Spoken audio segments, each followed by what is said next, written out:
Well, welcome everyone. Thanks so much thanks for joining us here at the ARF. Thanks for joining Soluna. For those of you not as familiar with the Advertising Research Foundation, we really have one simple mission and involved. We try to sort of further through research the advertising and marketing industry. We do so with our members. We have members kind of across all the constituencies in the industry, the advertisers, the media companies, the agencies, both media and creative, and of course the solution providers like Soluna. I'm Mark Rappin. I'm the head of partnerships for the ARF. Soluna's been a close partner with us for a long time. In addition to this event that they're holding here today, they're also speaking at our audience measurement conference in a few weeks, which is in Jersey City, the largest audience measurement conference in the country. So if you're not already registered, which I assume most people aren't, it's not too late. You can join us in Jersey City for the audience measurement conference. One of the things that we try to do is to keep on the leading edge and keep people informed of the leading edge. And so we're excited to be able to talk about digital tracking today. So without further ado, let me introduce Mark Simon, who's the Managing Director for Soluna North America, and Sahi Ben Yosef, who's the VP of Digital Products. They're going to talk to you about digital tracking and how it really can add a layer of insight to whatever program that you're working on. And the cool thing about today's event is they're not only going to just talk about it and share slides, but they're actually going to pop up a demo and show you how it works. So we're really excited to have them. Thank you, Mark, and let you get started. Thanks, Mark. Applause beforehand. Fantastic. Right, let me get my clicker. Thanks, everyone. I'm just going to cool down a little bit. You are the first recipients of our most awesome merch yet. You can actually do colouring if my presentation is boring. Get into your little notepad and you'll see all the doodles you can do on every page. I'm not sure how many of you know about Soluna. I'm not going to go into a big spiel about what we do. Suffice to say that what we're trying to do as a business is to understand more about the consumer. What we're going to cover is what actually is digital tracking, and you'll be forgiven for wondering what that actually is as an explanation. We'll go into what that actually means for our business and for the market research industry as a whole. And also we'll look at some case studies that we've experienced over the last couple of years. And we're going to finish up with Sahi giving a demonstration of some technology that we've developed internally, so you can see in real time how we can collect behavioural information and what kind of business advantage it can give you. So, very quickly, the way I describe Soluna to people who ask me, who are in market research, is really think of those three concentric circles. We're at the intersection of a very, very large panel asset. We're a tier 1 panel provider. We're pretty much number 1, 2, or 3 in every market we operate globally. We have a full tech stack of digital products. And we have considerable expertise like managing panels, developing technologies, and providing expertise around the intersection too. What we are really known for, and I will stop the Soluna spiel in a second, is really the social voting community we have. So 13 million odd people in 68 countries. We operate the ability to ask questions in many markets. We've just opened up in the Middle East, in Brazil, and a couple of other places, about to announce an acquisition fairly shortly in Asia. And we're pretty good at asking questions to people. And that's part of the problem. The survey research industry is all about asking questions and getting answers back. Half the issue is that people are kind of bored of answering questions. What if we could actually collect data without having to necessarily ask them, and use that and fuse it with survey research to really add a bit more depth to the data we collect. In terms of the tech stack that Soluna has, we operate in 4 areas. So we run communities, our own, and also private communities, about 200 clients out there. We provide technology access to our 13 million strong audience. So if you want to access those people through our technology, you can so do without having to talk to a person at Soluna, if that's something you want to do. We build the ROI surveys, and we also automate research. So the idea of automating a concept test from start to finish, a positioning test from start to finish, without having to know about programming, questionnaire design, or data fielding. And finally, we have a great way of visualizing that information via analytics platforms. But what we're talking about today is actually digital tracking. And I don't know if you can see that down the bottom. Let me explain actually what digital tracking is. So I think as an industry, we need to kind of agree on a term, because I've heard digital tracking is what we call it internally. I've heard it called passive measurement. I heard it called telemetry. I've heard it called a few other combinations thereof. Effectively, two things that are very important. One is it's permission-based behavioural data capture. And secondly, it's used for market research purposes only, so not for marketing, for advertising, anything like that. And that can get down with the right technology applications, down to the SKU level, down to the ad level, down to the content level, on streaming media services. I'm going to talk a little bit about the applications of that and how actually this could really be a golden age of market research. So the way we like to describe it, and you can see we're a fan of these circles where they overlap. Surveys are great, right? Soluna has 22,000 projects a year, mostly quantitative survey projects. Our competitors, same kind of number. That's millions of interviews that we collect, and we're very good at collecting the why. Why you do things, what your opinions are, and so forth. We work also with a lot of what companies, so we have partnerships with the likes of dunnhumby, who have lots of what people purchase, Nielsen, what they watch, what they scan at home in their grocery basket. That intersection of the two can actually be extremely valuable. We're always moaning at Soluna that we don't necessarily have the background of why people do stuff, and the what people are always wondering why people do things. So if you marry the two together, in theory, you're already creating something pretty valuable for brands and for agencies.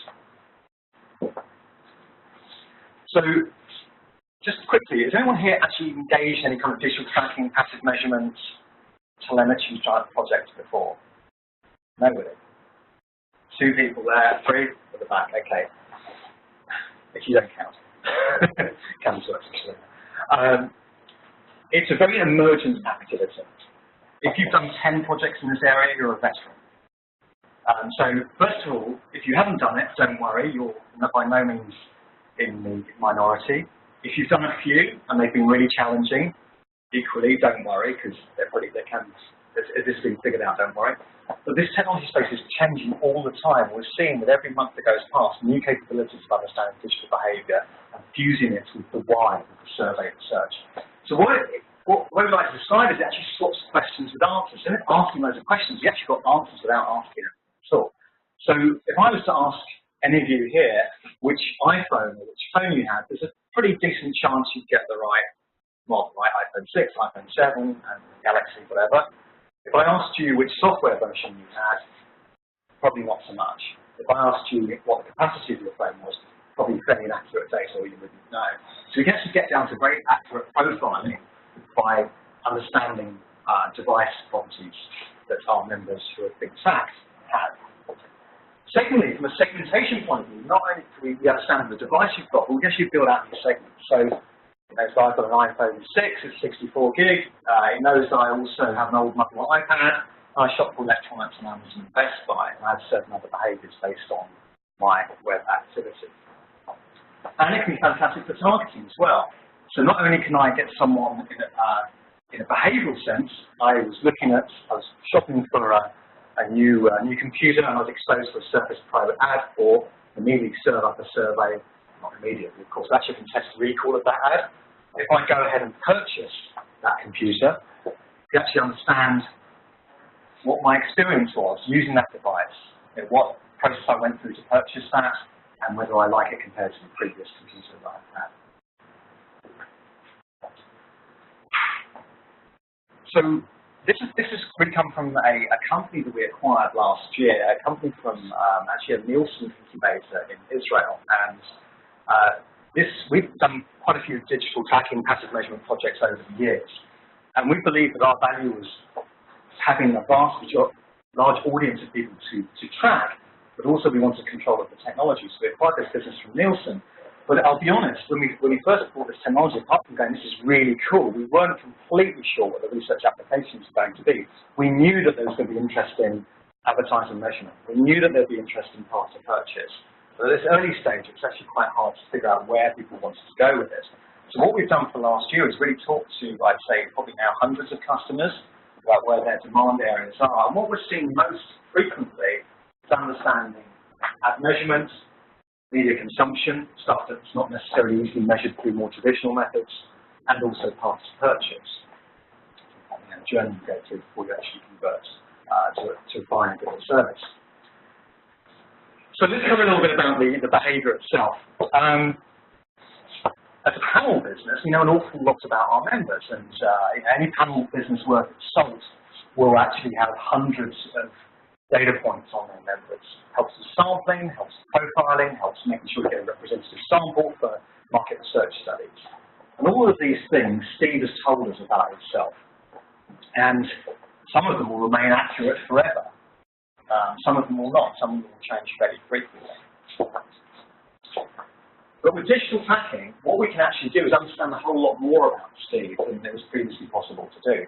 So through this permission-based tracking technology, we can understand which streaming web services he's been on, and down to which program, which content he's been watching, what products he's bought on Amazon, how often he checks Twitter, how often he uses Google Maps, and so forth. So that's really a very rich data set that we can use for various reasons, not just for specific projects, but also for sampling, so we can actually get to people based on the behaviour rather than on what they've told us about themselves.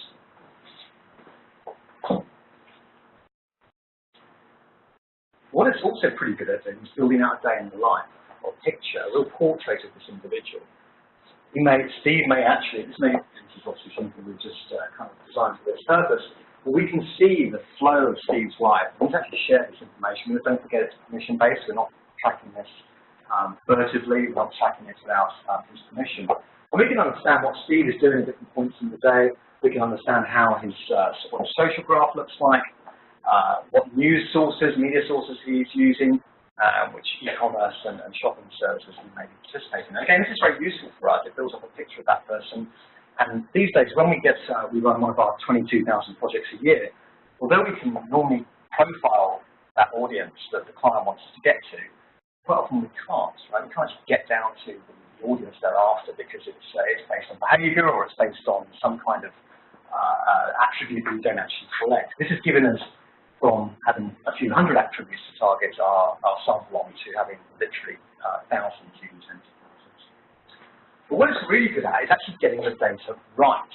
If I was to ask any of you how much time you spent on Facebook this week, first of all, well, those of you who are active Facebook users will probably lie, or you just don't know, right? It's not an unreasonable thing. We have a bias in recalling these types of activities. So it's very good for understanding accurate information in these four areas. So the service distribution, how much time you spent at a content level on those different media outlets, something that I believe is actually pretty hard to do through more traditional methods in media measurement. How long you were doing it, that's a chronically badly understood measure amongst most consumers. And also how that device usage is split across various platforms, computer, tablets, phone, and so forth. The idea is, the fewer questions we can ask, the better, right? Because what we're seeing at the moment is, I'm guessing if you don't conduct survey research here, can you put your hand up? Just checking. You don't have to be a genius to figure out that the participation rates in survey research are not going up. Right? People are not that interested in participating in surveys as much as they used to be. There are too many other things to do online. So if we can actually ask fewer questions but get that data more accurate, then that's going to be a net benefit, not just for us as a business, but also for the clients we work for and their end clients as well. And what it also does is help us create new segments. And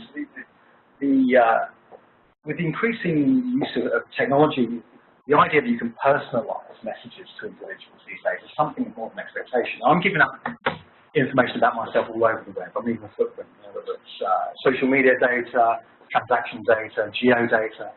I'm leaving those breadcrumbs all over the place. And in exchange, I want the brands that I engage with to be able to get a much more personalized experience to me than was previously possible. These broad segments are becoming actually less and less relevant. So now we can actually get down to very, very, very micro segments based on this behavior that was not possible to do previously.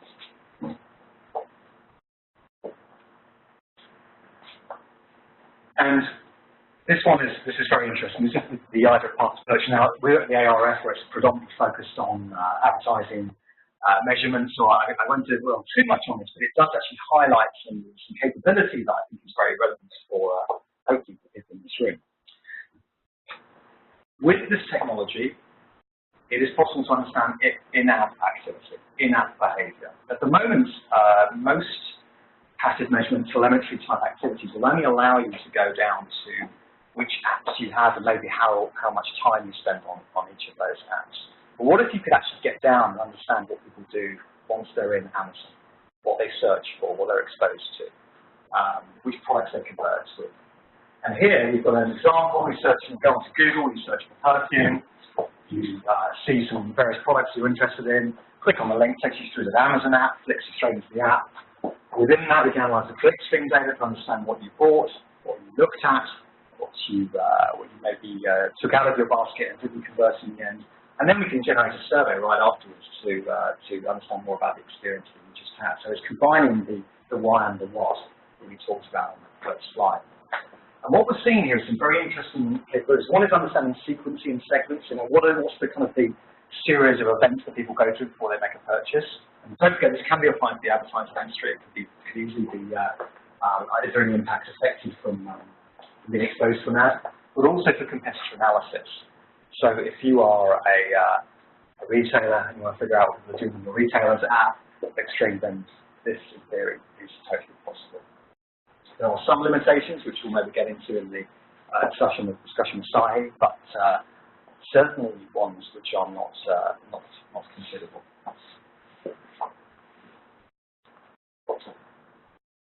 And then the part that I think is very interesting for us is that idea of being able to get to people in the moment. So I was actually at a retail client this week, and I was chatting to the head of digital marketing research, and she said the problem we've got is we're trying to analyse how people enjoy the pickup experience. They basically order online, they go and pick up. But by the time they get the data, the list back from their kind of internal IT department, it's like 9 days after the fact. So if you send someone a survey and say, hey, how was your curbside experience 9 days ago? It's a pretty pointless deployment of resources, and certainly it's a waste of that customer's time. So what if you could actually get to that in a second, either through geofencing, where actually, if you trigger a certain geofence, can you trigger a survey? Technically possible. If you have certain browsing activity, now I hit the Disney Resort site 5 times in a week, and then I'm on TripAdvisor, one could safely assume that I might be in the market for a family vacation. And then, probably most relevant for the audience here is, I'm actually exposed to an ad for a new car, for example, immediately trigger survey or even an outside control and test cell. So that ability to base surveys on actual activity rather than self-reported is is a huge benefit. The big issue of this, and if anyone's ever worked with click-string data, is if you run a market research survey, let's see, 500 respondents at 20 minutes questionnaire, your raw data set is going to be 500 rows and 100 columns maybe, hopefully less.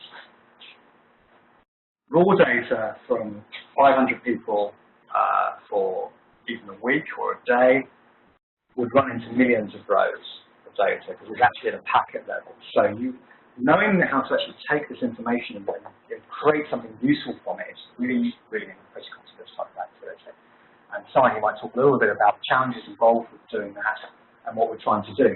But as a business, what we are aiming to do is provide simple dashboards and then the ability to provide the data to data science expertise either here at the client side, the agency side, so they can go off and dig into the data. We have some capability ourselves, but we're not a research firm. We're more interested in providing the technology and the audience than necessarily providing the data science behind it. So this would actually be quite a useful dashboard for a CMO or something like that, but this doesn't necessarily give you real actionable stuff inside. I think we'll get down to that when Sahi runs us through the demo. So before I hand over to Sahi, what we're going to do is go into, I should go through a couple of case studies. I can give you, maybe later on you can ask me, I can give you horror stories of what can go wrong if you don't set this up properly, but I'll also give you some examples of some of the things that we've done. But I think it drives some really genuinely valuable insights for our customers. So normally the way these things work is that a client comes to us and say, hey, I want to passively track 200 people for a month. And we go to our community and say, hey guys, I want to download an app that's going to meter your activity for that amount of time, and then we'll analyze the data and hopefully something interesting will come out. The problem with that is that you download that app. First of all, like 2 to 5% of people are going to do it. Does anyone here want to download an app to track their activity? Would anyone want to download an app that would track their activity that would completely mess up the performance of their phone? No. It's not really that attractive, let's be honest. And this is what we've actually seen in the past working with some technology providers out there. So what we've done is actually set up so it's always on. So we're always collecting that data, and it's very lightweight and seamless. And Sai will explain the difference between how we do it and maybe how the industry does it.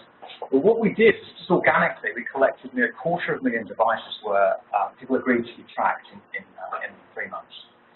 And that's just a colossal number of devices. I can't remember the exact number of devices per person, it's like 1.2 or something like that. So it's like, let's say it's 200,000 people at most. Collected nearly 250 million data points in that time, and we weren't trying to recruit people, we just seeing who would sign up, and we were amazed. 30% of people are actually happy to be tracked without any kind of incentive, which we were pretty surprised about. That was a real aha moment for us. And then trying to think what's the value there. We started to dig into the distribution. Because it was a global sign-up, we didn't sample in a particular way. We've got a lot outside the US. I think 20% were in the US, the rest were outside. So the majority were Android. Variety of different devices there, but 18 to 29-year-olds were half of the people who agreed to be tracked. Anyone who does any survey research knows that 18 to 29-year-olds are absolutely the hardest group to reach. So this is great. You can ask fewer questions, you can engage that younger cohort. They're happy to share data with us. Maybe there's something here that we can really use to kick on in the industry, because continuing to send emails to people at a very low response rate is clearly not an activity with longevity. So a few case studies that we've done, and I can apologise in advance, we've had to be anonymised, so there's a limit to how much I can talk about these specifics. This was a consumer goods company who were very interested in understanding the impact of mobile advertising on their brand and conversion. So we actually worked on advertising ID matching through the device ID. We tracked some ads were deployed whether or not they're exposed to them, and we would send surveys to those who are exposed and unexposed, so we have the why and the what together. And then we could actually see if the behaviour of those individuals, having been exposed or not exposed, was any different. So it's not just about their reaction, what they say, but actually what they did afterwards. Was that any different? And that was a project that ran, if I recall correctly, for about 2 months, 200 people, something like that. Whilst that was a very technically challenging project, but what was most challenging for us is that both the client and us probably didn't spec out at the beginning exactly what we wanted to collect. We wanted to collect everything, and the problem is by collecting everything, you create a real problem for yourself by actually deriving value from what comes out the other end. So that was a valuable lesson for us. Now we're very much like, don't try and collect everything. Focus on a few things. And that's going to make the data analysis much easier, but also it will keep the project flow and the execution much more simple, because that can be a real problem. And believe me, we've had the fails in our back catalog. Secondly, is the notion of actually using a community to be tracked. And I look back at the projects we've done over the last couple of years, and a good half of them were associated with a community. So we've actually recruited a specific group, ranging from a few hundred to a few thousand. We'd send in surveys, we'd do discussion forums with those types of people, and then we'd also track a portion of those community members to understand what their behaviour was when they were doing a certain task. I'll come on to one in a second. We had one for a retailer, where they wanted to understand what people were. They said they signed up and they did they shopped at these various stores, including the brand owner. They wanted to understand exactly what it was that people were doing, whether they were doing what they say they were doing. It's kind of like, okay, you say you do this, but actually is that borne out through your behaviour? And the second one, the one I can say who that was Discovery Channel in Asia. And what they were using was to use digital tracking to actually understand what the content level, what people were watching as part of the community. And that was useful because they could use that data and then give it to their sales team, who could then go to their advertising clients and say, hey guys, we've got the data that backs up. This is, if you do this, is the behavioural results from the from these people's activities. So those two were both very interesting. I think the one on the right is still running, although I'm not sure if it still has a passive element to it. This one was relatively short term. And then here, this final case study, before I hand over to Sahi, was for a travel planning customer, an online travel agent. Some of you in this room may have been engaged in that project. And the client was looking for a fairly standard answer to a problem they had. They really wanted to know kind of what are the travel planning phases that different travelers have. So, how does a business traveler use different devices to actually travel planning phases compared to a novice traveler or so an occasional traveler? And what came out of this was actually pretty interesting. In a sense, they knew that the business traveler pretty much used the desktop all the way through. They saw that the occasional traveler was flip-flopping between different devices, kind of less focused maybe. And then the novice traveler was probably more focused on the desktop. Now, that in itself was useful. That answered the question they were seeking to get a response to. And that helped with advertising effectiveness, web usability, messaging, and so forth. All of that, great. But what we found was very interesting is that it was kind of something that came out of it that I think would not have happened without any kind of behavioral measurement. And this was the aha moment. There appears to be, very early in the travel planning process, the notion of the fantasy trip. So if I'm booking a flight from New York to Cleveland, that's not the most inspiring activity you could ever imagine, particularly quite early on a Monday morning. Welcome to my life. I'll know that for many of you here. We find that people are actually diving off to the side and researching a trip to Paris or Bali or whatever. So it was really cool. So you could actually, this is not just the novice traveler, this is the business traveler as well. So it was really a very unique nugget of information that they could use to really engage the users on their site in a slightly different way. If someone's looking pretty dull, kind of prosaic trip, hey, what about this amazing adventure holiday and vacation in Tanzania or something like that? So that was really a very interesting application of digital tracking that really we didn't expect to find when we were setting the project up in the first place. Okay, listen, I think I've probably warbled on long enough now. I'm going to hand over to Sahi, who's actually going to give you a real-time demo of this, and then what we'll do is we'll get Q&A, and then we'll open the doors for everything. I don't know, is anyone quite sausage? This is maybe, definitely. Good, so 10p, we're good, right? Yeah. Yeah? Okay. So I'll get X out of this. That's good. Any questions so far before? It's going to be very quick. Yeah, I have a device. I'll do some actions. You're going to see it on our DB. So feel free to ask whatever you want. Am I switching to this? Yeah, that's it.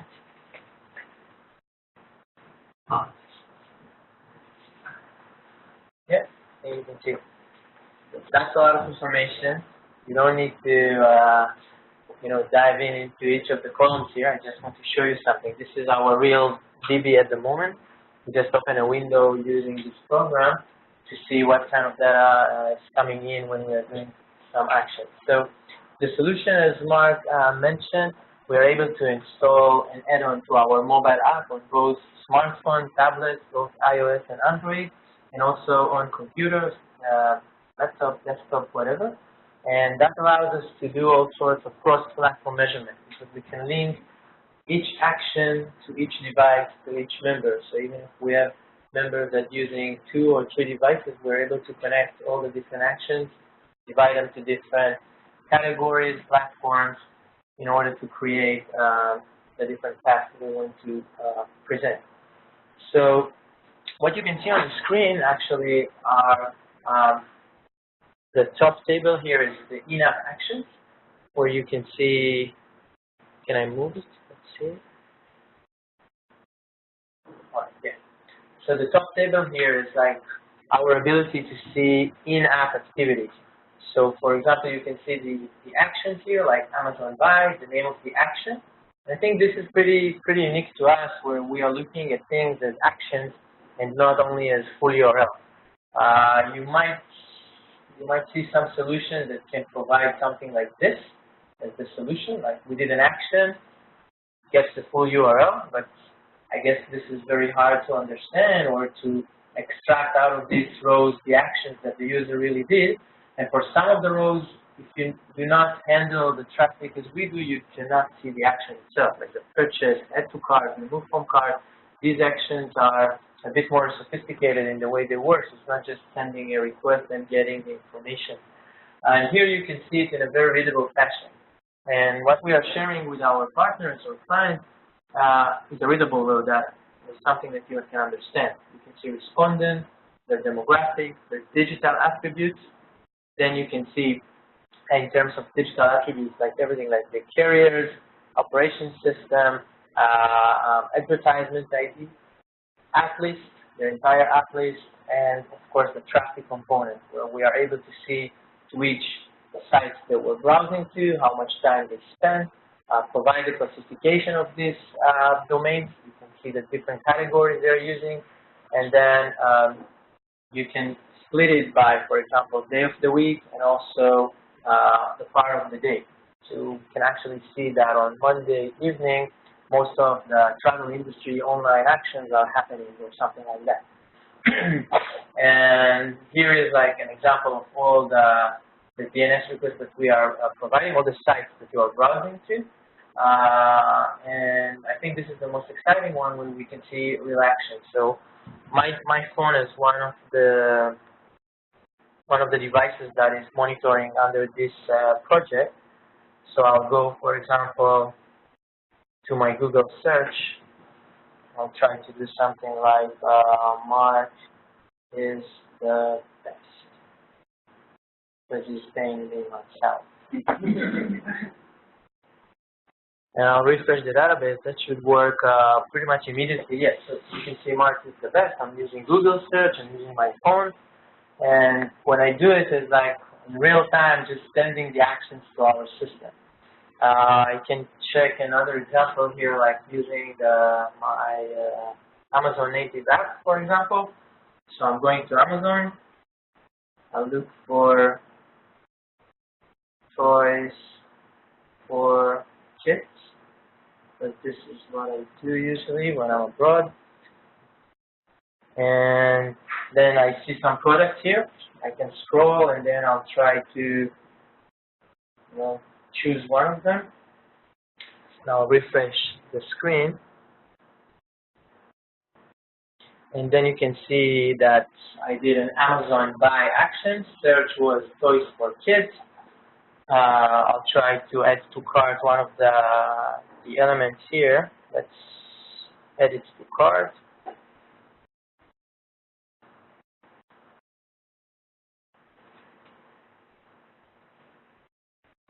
I'm not that good at add to cart. Add to cart, quantity was 1. And then when I'll refresh, we will see all the actions I just did.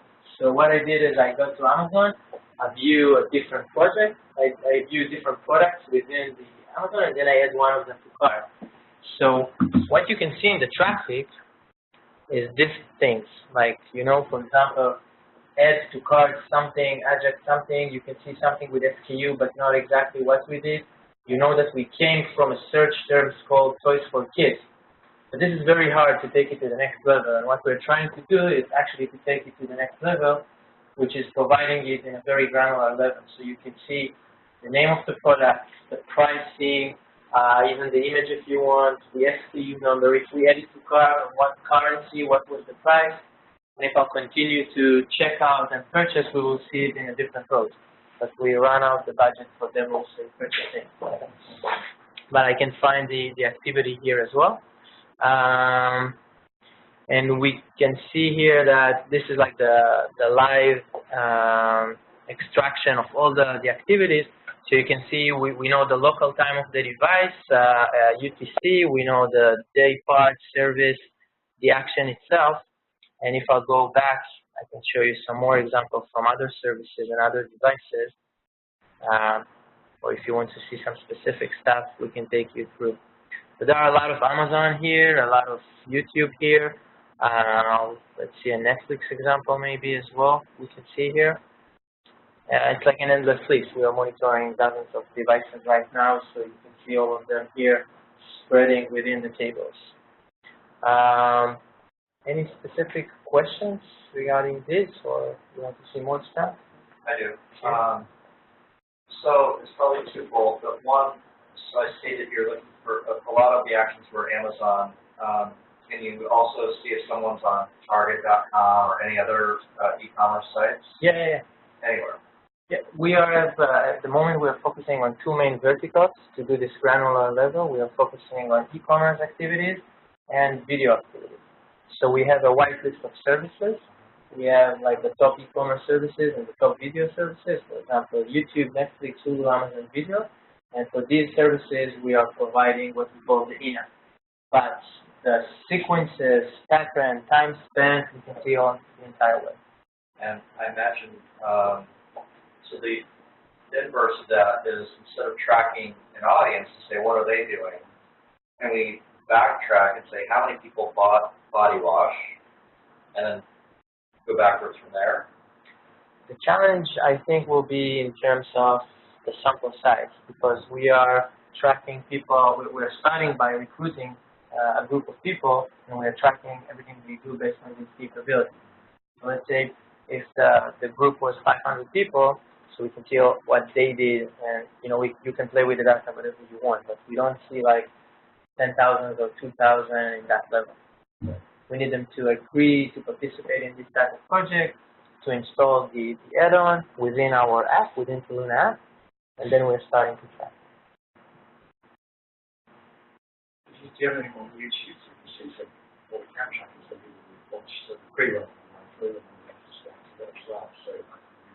Yeah, I have it. I'm not sure, like I have the app at the moment here, but the audience is yeah.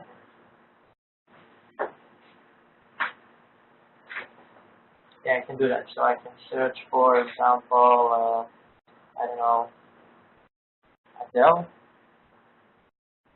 I'll choose a song.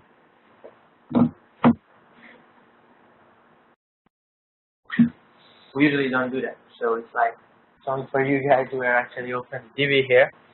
So there is no specific drill. But this, for example, YouTube, I search for a specific term, and then I click on specific clip, and I guess you can see it at the moment. So we have like YouTube play, and we know the content ID, we know the name of the clip, the name of the artist, and we are actually sending updates about the duration, because we don't know exactly when people have paused, stopped, go out. So we are sending every update of the time frame, and then in the back end we are aggregating it to provide the duration of the movie. Like in terms of the URL, you can see the title, like Adele rolling in the dip. This is, I think, what you wanted me to show. And here you can see how it looks like if we were only collecting the URL, which on native apps it's not exactly URL. So the challenge here is, maybe I'll change the tab so you can see it. What we're trying to do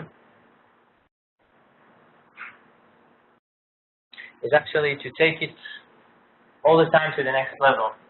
So we're just collecting a lot of information, bunch of URL rows and native apps binary files and all sorts of raw data, as we called it. We created a lot of manipulation to do data augmentation, like classifying the web. So if you see www.blabla.com, we need to understand if Blabla is like shopping, social, etc. And then the next level is to understand what do you do within Blabla, and if it's a part of a different journey that you are taking. So we are challenging ourselves all the time to add more and more layers, so we can put it in something like this Excel sheet, that it will be more readable and easy for our researchers or partners to take it and create insights. So this is like the template of the data that we are providing, so you can see for each respondent we are adding on top of our demographic attributes, new digital attributes. And I think what's most relevant for this industry is that we collect the advertisement ID as well, like the IDFA from iOS and ADID from Android, and we can use that to match our sample with another sample of people that was exposed to ads, for example, and then target them for ad effectiveness surveys or for different activities that they are doing on the web. The other tabs will be like a summary. So we don't want only to give you like a list of, I don't know, 200 respondents and the demographic. We want also to give you like a quick snapshot to see the summary of that, like how much Android versus iOS, female versus male, top carrier, top devices. So it will help us to create all sorts of digital segmentation within the sample. Like we are building all the time another floor in the building to provide something that is more rich. So you can see the list of applications, and then you will see a summary of the application, like top installed apps, top category based on penetration or based on time spent. The next level will be the traffic component, where we are providing you can see the domain, day part, the category, and of course to correlate it with the specific respondent. So you can see it at a respondent level, but also on an aggregate level in the summaries. So you can see the top domain, top category, time spent on each category, on different day parts, and so on. And the last tables are specific verticals we are focusing on, as I mentioned, which are the e-commerce and the entertainment. And then you can see very in-depth level of activities. The name of the service, the action, as I showed you, search, view the product, add to cart, remove from cart, the purchase itself, the search term, if it was the quantity, category, price, SKU level, and so on. Now, category is a challenge because we can have our own library and categories, and one of our partners has a different category library for both domains or products, but we build it in a generic way that we can override it. So if we're doing a new project and you want your own library, you can just give it to us and we can do the mapping, even if it's only for 10 or 20 sites or 10 or 20 different apps. So we can just adjust that, and in the report we are providing to you, we will do the mapping to your library or classification. And I guess you get the point. So for each raw data tab, we are creating a summary tab, and we hope that the combination of the two will help us take it to the next level faster. So you mentioned that certain verticals you guys are hired e-commerce. Yeah. And so I guess the question is, for the apps and products in those verticals, do you actually form partnerships with those companies? No. It's all No, yeah, as Mark mentioned, the key element here is the permission-based. As long as the user allows us to install the technology, we actually have the ability to see the traffic from the device and see the properties or the different parameters out of the phone.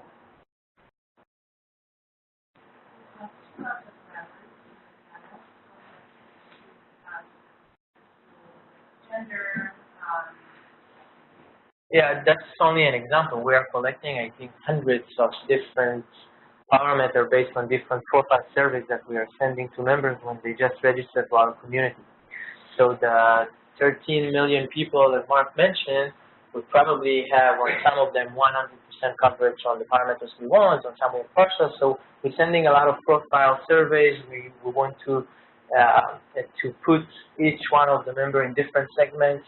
And that's the reason we are doing it. So we will have, this is an example. What?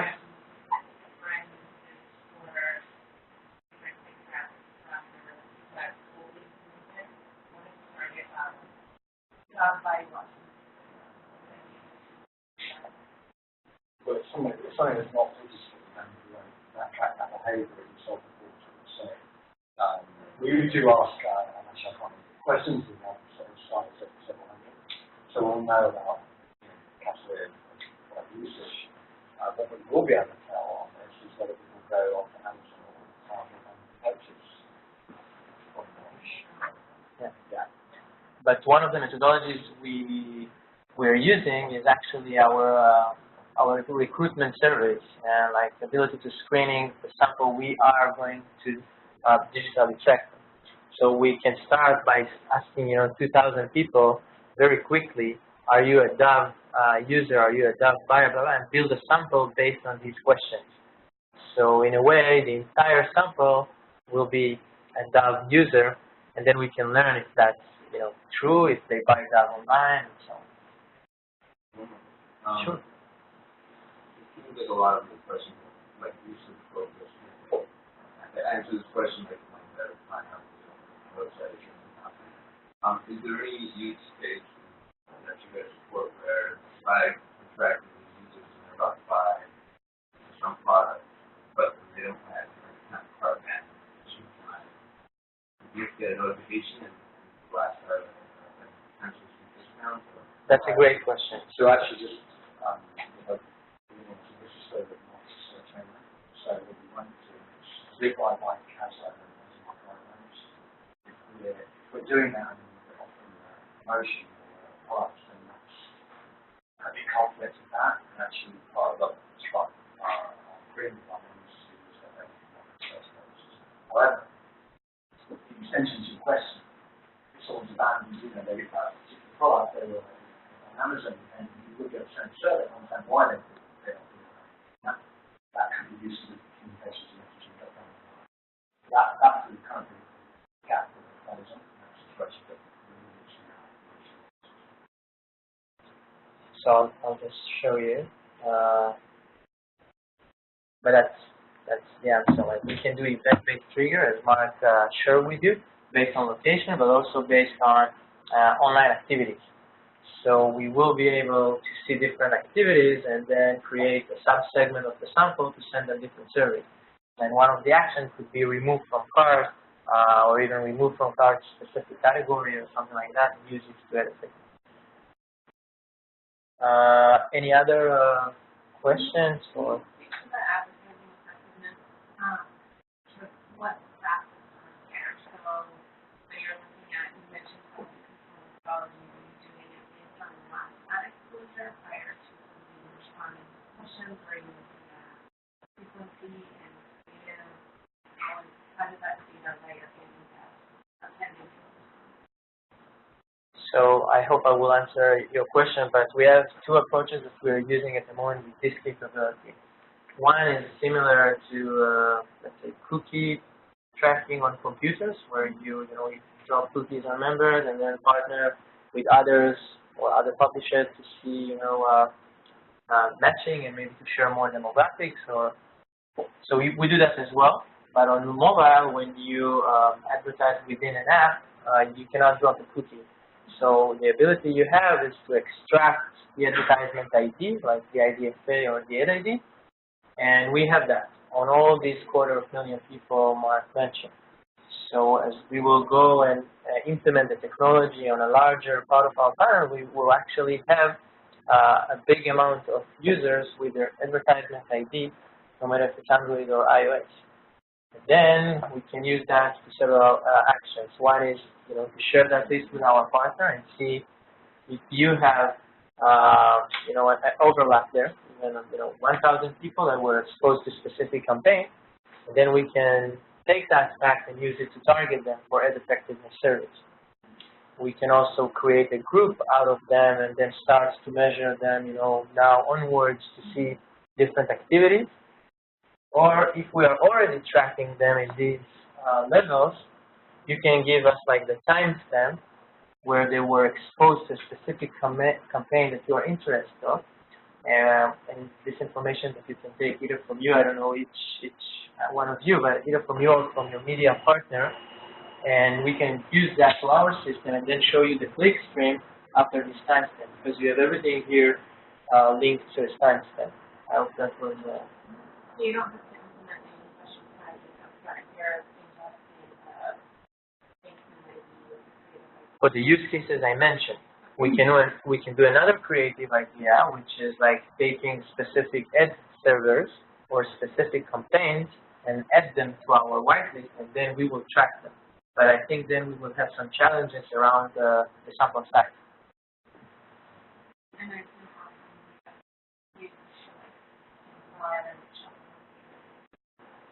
think if we are integrating our system with other data sources, not in the moment. A couple of follow-up questions to that. You guys have standardized questions and norms for the different types of survey, like the surveys you have to track and customize? No, so we're not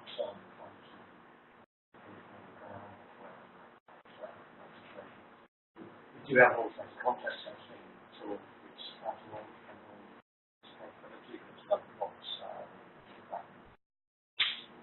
And in terms of sample size, obviously, in that it's about number of impressions and everything that's being served, but like on average, like when someone is just trying to get an effective survey out, like what type of level do you get for performance levels in terms of number of surveys? Well, at the moment, the range starts to increase on 12 panels, so it's not really but we have over the years many cookie based applications around size is explaining the control test and software and so forth. And we intended those to work with campaigns and impressions. That is a while ago. We don't actually some of our peers in the actually offer this full service. I think it tends to work with partner firms, get them all down or they deploy it. We provide some samples or we don't offer them say so say from experience 20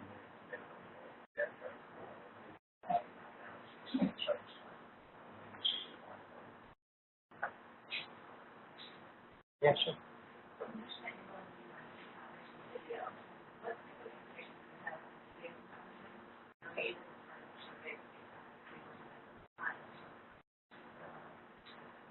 So we are at the moment measuring the consumption of Netflix, Hulu, YouTube, and Amazon Video Prime. This was our main focus at the moment. It's pretty much coverage a lot of the media consumption in terms of video clips. And there we are able to see the name of the title. If it's, for example, a TV show, we know. Sorry, yeah.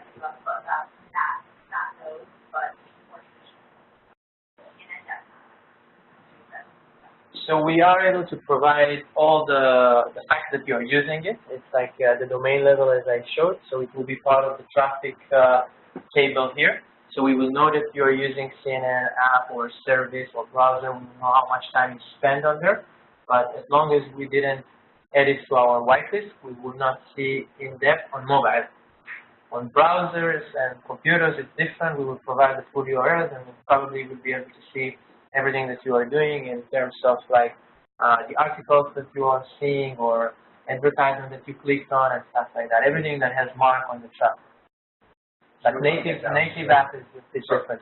We're trying to get down to basically the impact of an article on behavior, post article. Yeah, so at URL, we'll be able to do that, but again, some questions over here, there's a lot of small numbers, so it's very quick to learn how to do it. You might find, okay, here after like, you're really interested in the impact of a certain story that you've got place, we may have a small number of those stats, but you're not going to get just quantitative numbers, you're making a concern. Yeah.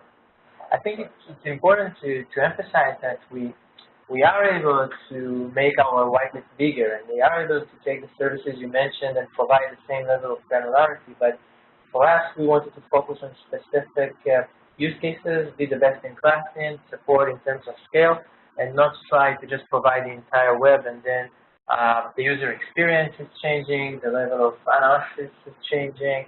So that's what we do, and that's what gives us the power to be the best in that, and not just trying to cover the entire web. There are some solutions that you can implement, like a full VPN solution. You are routing the entire traffic, and then you make a lot of latency on the device, battery drain on the device, and the level of information will be the URL column that I showed you. So it's always like trade-offs, and we chose this. Sorry, that's that.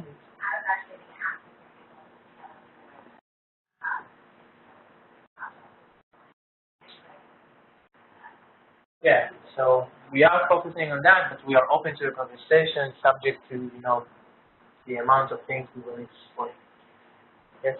You showed before a dashboard that was for single member ID. You have lag in the dashboard. show us today that's aggregated among? No, so the aggregated part, we did this one. What I showed you is really our Divi, like our development tool. It's not a dashboard that we are providing to clients. What we are doing is we have a tool called Soluna Analytics, where we are presenting all the answers to our surveys. You can do a lot of cross-tabulation between different elements within a survey. And we are taking this capability and integrate it. So I guess by the end of the year, you will have the ability to really work on the intersection Mark mentioned, where you can see different questions from surveys and then do cross-tabulation with the behavioral data. So you can see people that answer yes to question number 5, what is their online like habits in terms of top-ups. For the aggregated part, you can see it here in the raw data. So for example, if we look at application, so I don't know if it's the full file, yeah, so in application, you will see for each respondent ID is entire app list. But when we switch, like if I go down a few more rows, you will see a different member, and then we will switch to his apps on that report. There's a lot of apps, like 9, all right, so we switch, all right. So when we look at the summary tab, you will see it on an aggregate level saying, in terms of penetration, this project is with 30 people, so 27 of them have WhatsApp. And you can see that the category that is ruling here is tools, after that productivity, social, music, entertainment. And this is kind of like taking from a respondent level to an aggregate level. And if you go even to traffic, you will see more stuff like time spent per service and the day part. So you can see actually on the afternoon on Tuesday, what are the top categories for this specific sample, and etc. What we've seen at the moment is that whilst we can produce some very standard dashboards and graphics, that gets you so far. And we combine those and we get a client that works that wants to read into the data more effective level. So creating automated dashboards is quite hard for that level. Yeah, Soluna Analytics will be our solution to that, because it will give you an interactive tool to play with all different parameters, and you can see, like, I want only female above 40 that answer yes or no to specific questions, and show me their top apps, or show me what they do Monday evening. And that will be relatively very easy and an aggregate level, and you can even take it to a respondent level if you want. So you have a product like that kind of analytics right now? We have, it's a real product, it's working, but currently only the why part, or like the claims, the surveys is on it. This is very new, and we're providing it in that fashion, and we are working to integrate it into Soluna by the end of the Soluna Analytics. So I guess project on Q1 next year, you can also do the interactive part as well.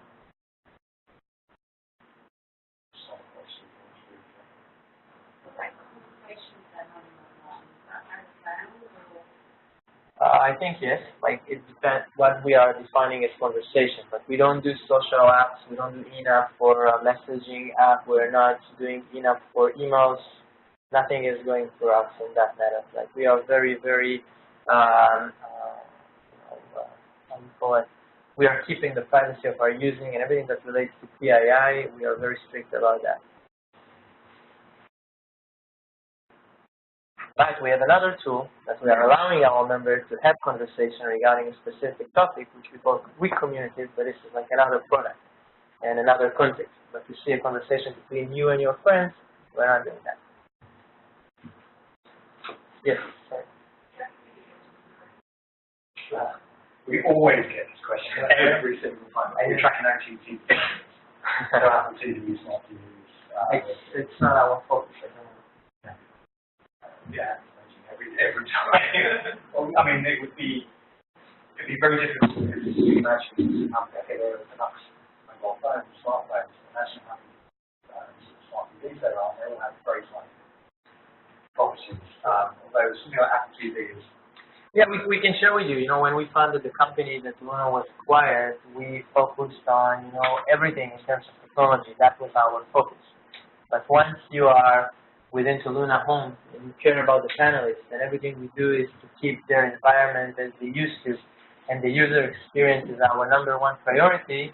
We are focusing on this, as best as we can on few devices, and we don't just want to implement technology on all of their platforms. We really put the our members are the top priority of our implementation.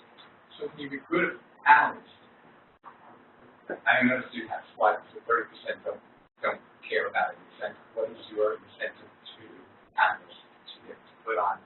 What is the mobile meter product? Mobile dial. We're testing this at the moment. So when we've done projects, like we recruited 7 people, we've got this download it. Our experience has been between $5 and $10 like a 2-week period, which is pretty high for this survey. Our survey. However, the change we made was we're actually recruiting these people to be tracked at onto sign-ups to units, so they're always on. So there's a couple of things we're going to be doing. One, we'll be giving points out for participation in specific projects. But we believe, and we haven't done it yet, but we're toying with the idea of sharing that data to the user, to have a so you have a very personal dashboard, how you stack against your friends on social gamification. Yeah, somewhat. Also, that data has a value, right? Your entry, your personal, you can put your personal bit meter or whatever you want to say, and then you can also see how the slide that I had was different distribution services, the personalization version of that we can share with our members. So that's kind of early days. We haven't got that yet.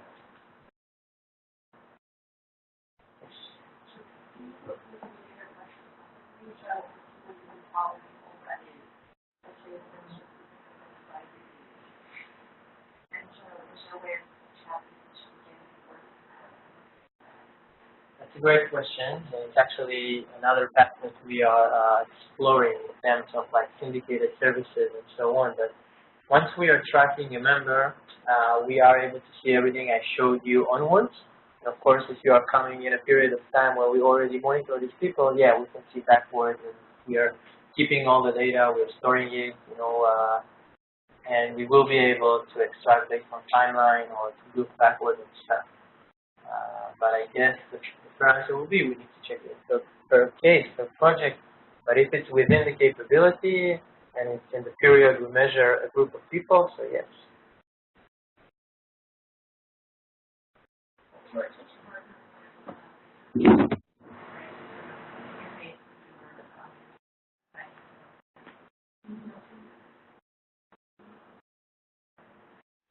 Well, we've a couple of things. We've worked directly with brands, and we've used some of the data science to make some of the data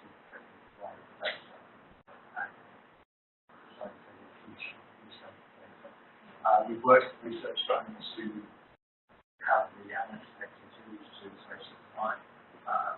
We work in areas what we're probably not going to do, and I think we're probably not going to do, is work with research data science to make some of the data. Platform that's actually matches audience. And therefore, what we've seen is we work both with the brand and they're bringing their own consulting partner, or we have a couple of firms that are working with people, very big partners. We won't do it exclusive. We work with all different research firms,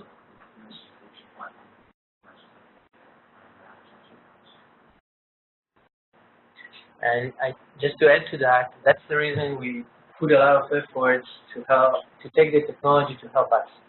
So we built a lot of mechanisms within the solution to make this table more readable, so we can, bridge the gap from the URL dumps to insights. So even people that are not, experts in this type of materials can take it to another level if they have this type of information. It's not the most engaging slide. No, it's not slide, but I want to show you something because it's readable, yeah, in a way. You can go to, and I highlight some rows here, so you can see that someone searched within Google search this Jolly Pop pacifier, then view the product on Amazon, search another, like a search terms, but within Amazon right now, not on Google search, then view different products, add them to cart, remove from cart some of them, proceed to checkout and purchase one of them. And you can see it in the SKU level, you can see the pricing, you can see that in the end, it shows this one. So it's not easy, it's not a full pack to purchase, but it's more convenient to handle and to try to draw path or to take it towards the insights than just giving you the real world data output. Answer the question? Yes, sure. A little technical, but I think what you're doing is you're intercepting as a SNP or the HTTP traffic and pulling the URL of the query string and pulling off, for instance, the SKU number and so on. Wouldn't that be specific to every e-commerce company, different changes to their, their query string? How do you do this on a scalable basis? So that's exactly what I tried to explain in the beginning. We have the capability to look at the members' traffic with their permission, and for us, we are able to provide full URL level for all the services in the world. But we don't want to do that because there are some limitations, and some services can add, more layers of encryption, and we don't want to mess with the user experience. So we are focusing on specific verticals, specific services, and we are handling them the best we can. But we are able to provide what the market has at the moment for all the other services as well. So if you want to take like full URL on desktop, we will have all the full URLs on the desktop without sniffing it. I think what you're saying is effectively you can't process its clickstream data differently. So what we do is we research the data on each app, and it's all slightly different. So Amazon to target to program, for example, and look at the top apps in each category. And given we operate in about 68 countries, I think that's actually quite a big task. And they all behave very slightly differently. So it's a case of getting data to them. Yeah, exactly.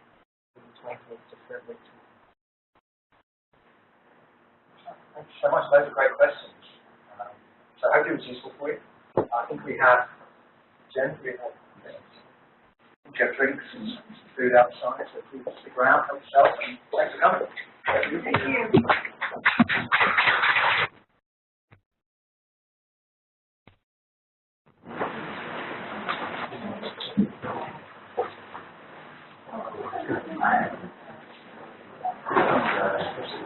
Yeah.